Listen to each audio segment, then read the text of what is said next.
SportsCenter, the ageless wonder Nolan Ryan bids for his 6th career no-hitter north of the border in Toronto. The Boston Celtics bid to lock up the final playoff berth in the NBA's Eastern Conference. The NFL Draft on ESPN provides some surprises and some trades as well. We'll recap the final round of the Greater Greensboro Open on the PGA Tour. Gabriella Sabatini looks for her 2nd tennis title in 2 weeks. And the good old boys have their sweatshirts on in Old Virginia. We'll explain and have all these stories and more next on SportsCenter.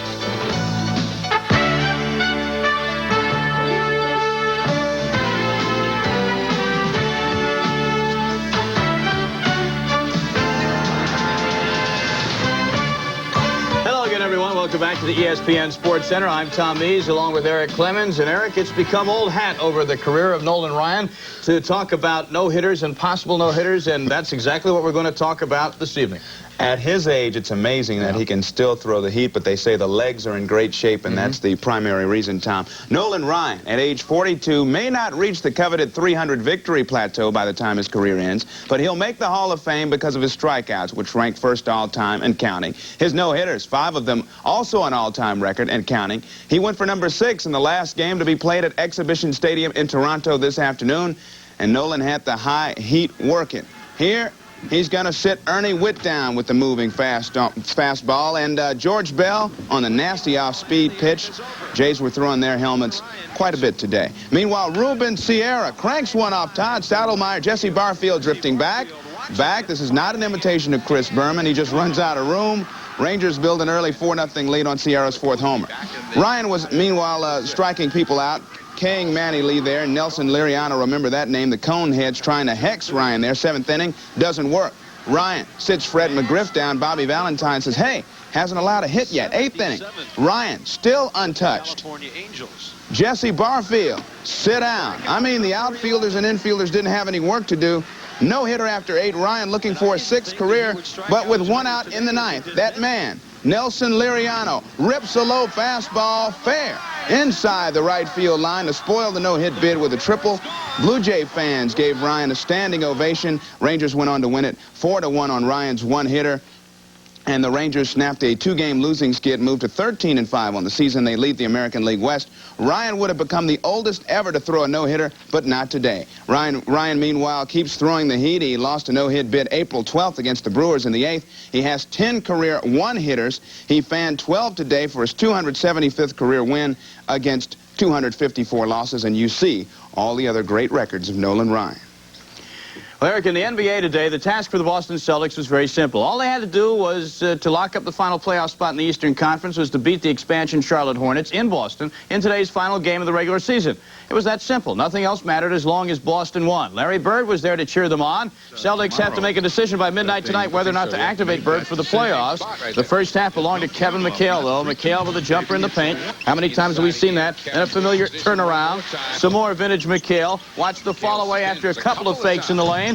22 points in the first half for Kevin. Third quarter, the Hornets hung in. Rex Chapman, rookie out of Kentucky, with the steal from Kevin Gamble, goes in with a nice layup. The Hornets and Dick Harder only down by 3 in the third. Could it be? No. Kevin Gamble took over for the Celts. Here, Gamble with the J over Muggsy Bogues. Then the long-range J for Kevin Gamble. Then on defense, Kevin Gamble steals from Robert Reed. He'll beat Reed for 2 of his career-high 31. The Celts are happy they're in the playoffs. The bad news is they'll have to meet Detroit, which means their season will probably last 3 more games. Anyway, Boston beat Charlotte 120-110. In Philadelphia, the Sixers and the Bullets at the Spectrum. Bullets started out sloppily. Hersey Hawkins with a steal for Philadelphia, ahead to Charles Barkley. Guess what he's going to do, friends? Get out of his way. Thank you. Sixers led by as many as 20. Bullets battle back. Steve Coulter blows past Scott Brooks. Bullets down only by 6 at the half. Midway through the 4th, Liddell Eccles with the steal. Liddell Eccles with the J. We're tied at 98, and the Bullets still feel they have a shot at the playoffs, but the Sixers would pull away. Barkley jump all over Coulter, head to Hersey Hawkins off the glass, and Charles is ready to knock heads with the New York Knicks in what should be a dynamite playoff series. There's the final. The Sixers will open the playoffs Thursday in New York. The Bullets finish at 40-42. Here's a look now at the Eastern Conference playoff series to come. Milwaukee at Atlanta on Thursday. Philadelphia at New York on Thursday. On Friday, Chicago opens at Cleveland. Boston opens at Detroit. All opening round series are the best 3 out of 5. Things are still unsettled in the Western Conference. It comes down to the Blazers and the Mavericks. Dallas needs a win and a Portland loss to move into the final spot. Dallas taking on Denver right now, looking pretty good at the half, leading by 17, 58-41. Sacramento and Portland, the Blazers will know what they have to do by the start at 10:05 or 10 o'clock Eastern time tonight. A win simply puts them into the playoffs. Now at Inglewood, fans around the league said goodbye to Kareem Abdul-Jabbar today. The veteran center, called by many the greatest player who ever lived, played in his final regular season game against Seattle. Let's go to the festivities. Kareem was introduced to the ovations of the capacity crowd. And the man of the hour, of course, Kareem, sitting in the rocking chair at the Forum. Moment that no doubt made him a proud father. His son requesting the privilege of singing the national anthem pretty well. One of the several emotional moments for Kareem in the 45-minute ceremony.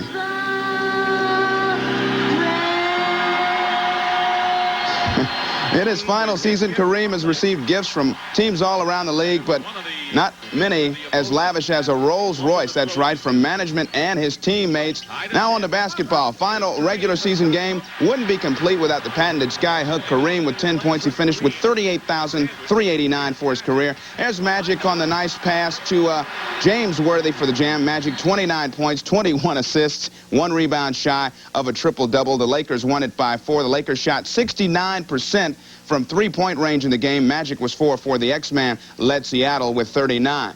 Detroit over Atlanta 99-81. The Pistons snapped the Hawks' 9-game winning streak. Detroit has won 21 in a row at home. Cleveland down Chicago by 6, 90-84. The Cavs and Bulls meet in game 1 of their playoff series Friday. Cleveland took the season series from Chicago 6-0. Well, Eric, of course, for the 10th straight year, ESPN telecasts live coverage today of the NFL Draft from the Marriott Marquis in New York City. The first overall pick was no surprise at all. That was determined last Thursday when the Dallas Cowboys signed UCLA quarterback Troy Aikman. But before the first round was complete, there were some surprises. But let's start at the beginning with the first pick. Troy Aikman out of UCLA. Everyone knew that he was the Cowboys' first pick. All they did today was make it official in New York. Certainly, I don't know at this time what's going to be asked of me, how quickly I'm going to be able to get in and learn the system. And until I do, there's really no timetable. But I'd certainly like to get in there when I feel like I'm ready to go, and hopefully it'll be sometime this year. Taken number 2 in the first round of the draft by Green Bay, again as expected, offensive lineman Tony Mandarich, who says the pros will be more challenging. I mean, I don't think it'll be like that in the pros. I think the pros level is a lot higher than college, so the season will be a challenge. It's probably twice as long as the college season, so that'll be a challenge to stay healthy and to play. I want to make the Pro Bowl every year. Within 5 years of being in this league, I want to be the best offensive lineman that was ever in this league. That's my goal. He also wants more money than Aikman. That's another goal. Oklahoma State running back and Heisman winner Barry Sanders was picked for the Lions. At first, that move had him concerned. You know, at first I was a little skeptical, about going up there because of the fact that it was a run and shoot. And, I've been playing since 4th grade, and the only thing I've played in was, I formations and 3-back offenses. So that's just something that I've never been involved in, and something that you don't know about, you usually stay away from it. Meanwhile, the flamboyant Deion Sanders from Florida State was the number 1 pick by the Atlanta Falcons, and he was relieved. I was so happy but I was kind of scared. I thought Detroit was going to take me. I would have asked for so much money that I had to put me on layaway. New York Jets, first-round choice. Jeff Lageman, linebacker, Virginia. It's obvious to me right now that the Jets just don't understand what the draft's all about. All right. You're supposed Speak your mind. When you buy in a draft is just as important as who you select. And what they're saying right now is that Jeff Lageman is one of the top 10 players in this draft, and there's no way. All right, we'll take your word for it. A couple of mysteries today, like why it took wide receiver Andre Rison out of Michigan State until the number 22 pick in the first round when he was finally taken by the Indianapolis Colts. They got a good one. And highly touted safety Louis Oliver from Florida was left until number 25 in the first round when he was picked by Miami after the Dolphins made a trade with the Bears to get him. I think I would have gone crazy if I would have slipped into the second round. I'm disappointed because I didn't feel like there were that many other guys that were better than me, and once I slipped past 13 pick, I thought I would have been gone by then, but now I'm just getting picked. But I'm happy to know that I made it in the first round, but I'm still disappointed. Among the trades made today at the draft, the Atlanta Falcons sending running back Gerald Riggs and their 5th-round pick next year to the Washington Redskins in return for the Skins' 2nd-round pick this year, as well as the Skins' #1 pick next year. The Falcons using that 2nd-round pick today to choose LSU offensive tackle Ralph Norwood. And the Steelers and Vikings wound up a deal today. The Steelers sending, of course, linebacker Mike Merriweather to the Vikes. In return for the Vikings' 1st-round pick today, the Steelers using that pick to choose offensive lineman Tom Ricketts from the University of Pittsburgh. University of Pittsburgh is noted for turning out great offensive and defensive linemen. And a day not without rumors. The Bears rumored before the draft to be trading Jim McMahon to San Diego for their 8th pick overall in the 1st round. Didn't happen. No, it didn't. The Chargers thought better of it. Stay with us. We'll have the rest of today's busy Major League Baseball schedule up next. But before we leave you, let's take a look at the first half of today's first-round selections in the NFL Draft.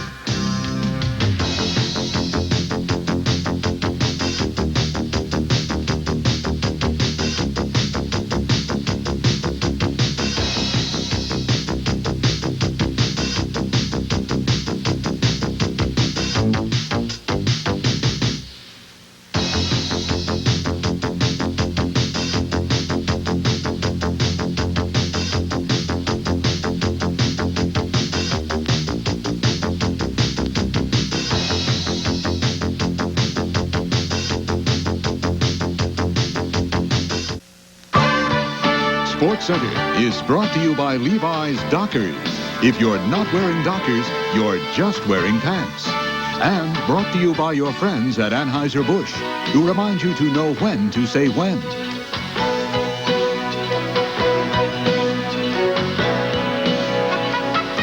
To baseball now. A week ago, the Chicago Cubs sat atop the NL East and were riding high on a win streak. But thanks to a road trip to Montreal and New York, they've now come back down to earth. Ron Darling looked to break into the win column this afternoon against the Cubs. Highly favored Mets, of course, having their trouble getting out of the box this season, as well as Gary Carter there. He was thrown out by Ryan Sandberg. Cubs up 1-0 in the 7th, and Andre Dawson takes Darling deep with one swing. It's Cubs 2-0, but controversy would soon follow, setting the table for a turnaround. Bottom of the 7th, bases loaded, 2 out. Mookie Wilson with the chopper to second. Is Ryan Sandberg interfered with by Lee Mazzilli? He thinks so. Don Zimmer can't convince Terry Taylor to rule otherwise. Watch the replay in slow-mo. No contact, but watch Sandberg. Does he have time to throw out Mookie? Yes. Mookie's still in the picture. Anyway, Kevin McReynolds goes down low to take Calvin Schiraldi, who's had all kinds of problems at Shea. Over the wall, Mets ahead 3-2. Gary Carter added a solo later. Mets won at 4-2. Chicago's lost 6 of their last 7. Mets have come from behind to win their last 4. Pittsburgh beat Philadelphia 6-4. Bobby Bonilla's 2-run 8th-inning homer brought the Bucks back from a 4-0 deficit for the victory. Montreal over St. Louis. That final 9-3. Spike Owen led a 15-hit Montreal attack with 3 hits and 3 ribbies. The Expos had scored 4 runs in their last 3 games. Meanwhile, at Dodger Stadium this afternoon, the Dodgers and their arch rivals, the Giants, winding up a weekend series. The Giants were looking to make it 2 in a row over the Dodgers, and they had their ace, Rick Russell, on the hill. But in the 8th inning, the Giants lead at 6-5, but Russell is out of the game. Will Clark is a home run in this game, so does Eddie Murray for the Dodgers. The Giants now in the 8th lead at 6-5. Houston and Cincinnati at Riverfront today. Houston wins it by a score of 5-2, first win of the year for Bob Knepper. And in Atlanta, Gerald Perry and also Dale Murphy at home runs. The Braves playing well. They beat San Diego 9-4. In the American League, the first-place Baltimore Orioles, who came into the afternoon at 500, look to stay atop the AL East with their 3rd win in 4 games. They finished off their weekend set against the Twins this afternoon. All the offense you need to see is right here. Mickey Tettleton against Shane Rawley. The pitch. And there it goes. Deep to left center field. Going, gone. The O's had an early 1-0 lead. Bob Malachi and the O's defense, the story in this one. In the 4th, Kirby Puckett. The 6-4-3 double play. Move to the 5th now. Gene Larkin at the plate. The 3-6-3 double play the hard way. Some O's defense continues. Cal Ripken to the hole, backhand stop, robs Dan Gladden in the 7th. Then in the 9th, guess what? Pinch hitter John Moses, the 1-6-3 double play. The O's turned 4 DPs on the day. Malachi faced the minimum 27 batters. He also threw only 100 pitches. As Baltimore won it 3-0. The O's are the only AL East team over 500, and Milwaukee moved to 1-1. Kansas City shuts out Boston in a rout, 10-0. The Royals get their first 3-game sweep at Fenway since August of '71.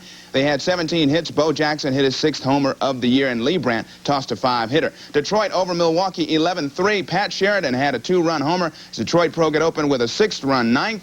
Tigers also picked up outfielder Gary Ward. Released by the Yankees, they sent infielder Billy Beane to their international affiliate at Toledo to make room. And speaking of the Yankees, they were in Cleveland this afternoon. The Yankees sending their ace, so they call him, Andy Hawkins, against John Farrell, the Indians. Let's go to the highlights now from Cleveland Stadium. Early on, John Farrell watched the heat to Ricky Henderson. Pretty close behind. Try and hit it, Ricky. He handcuffed him. He's out looking. Then Farrell blows some smoke by Ken Phelps. Andy Hawkins just as tough for the Yankees. Watch this one to Corey Snyder.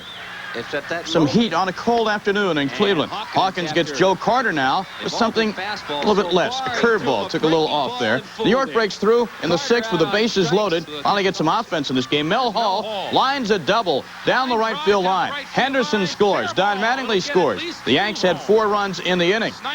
To the top of the 8th inning, Keith Atherton would be pitching for Cleveland to Ricky Henderson. Henderson hits a long drive to left. Is it out? Watch it carefully. No, hits the top of the wall. Just misses a homer by inches, but the Yankees got a run there, and they win it by a score of 5-0. Seattle at Chicago this afternoon. Mariners playing awful well of late, aren't they? Yes, they are. 10-6 winners. California at Oakland this afternoon, and that's the final. Moore the winner, as the Oakland A's have won 5 in a row now. They win it by a score of 2-0. We'll take a short break and come back with golf, tennis, and racing news as the SportsCenter continues. And in case you missed it, here's the rundown of the rest of the first half, or the first round, the rest of the first round of the NFL Draft.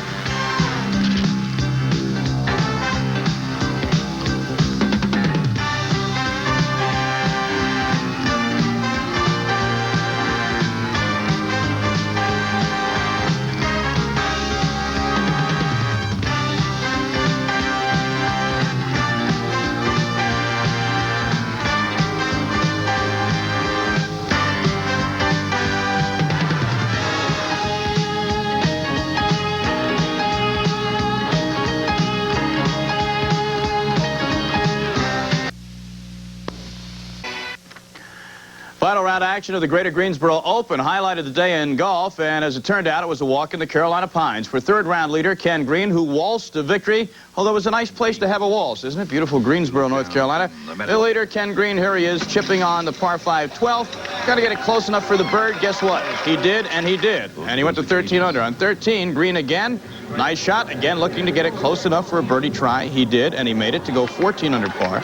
Nobody seemed to want to catch him. John Houston had a chance at a birdie here from the fringe. No, he finished second. And Ken Green here on 18 taps in for bogey, but he's not angry. You know why? That tap in for bogey gave him 180,000 clams. Not bad. Beats Houston by 2 shots. Fiore was 4 shots off the leaderboard at the end. The LPGA leaderboard. The final round of the U.S. X Golf Classic in Florida, and it was Betsy King winning in the first hole of sudden death overtime, as you see. Lori Garbazzi finished 3rd overall, 2 shots out of the lead. Seniors Chrysler Cup, and it was the USA. They had this thing clinched a couple of days ago, beating the rest of the world, if you will, in international field, 71-29 in points. Martinsville, Virginia, the site for today's NASCAR Sweatshirt 500 race. Jeff Bodine was on the pole coming in, but had some trouble on the course. An accident knocked him out of it. And Darrell Waltrip, with some great pit crew work, was outstanding all day. He won it, while Dale Earnhardt had some problems with his pit crew. Dick Trickle finished 3rd. Rick Wilson and Terry Labonte rounded out. In the Formula One San Marino Grand Prix, the McLaren Honda team of Senna and Pro finished 1-2. Enough said. They pick up where they left off last year. You can see that race in its entirety tonight at midnight Eastern Time. It included a spectacular crash by Gerhard Berger, who wasn't seriously injured in that wreck. Last week, of course, Gabriela Sabatini did what many thought to be impossible when she beat Steffi Graf to win the title at the Bausch & Lomb Championships in South Carolina. Today, Gabriela found herself facing 8th seed Conchita Martinez of Spain.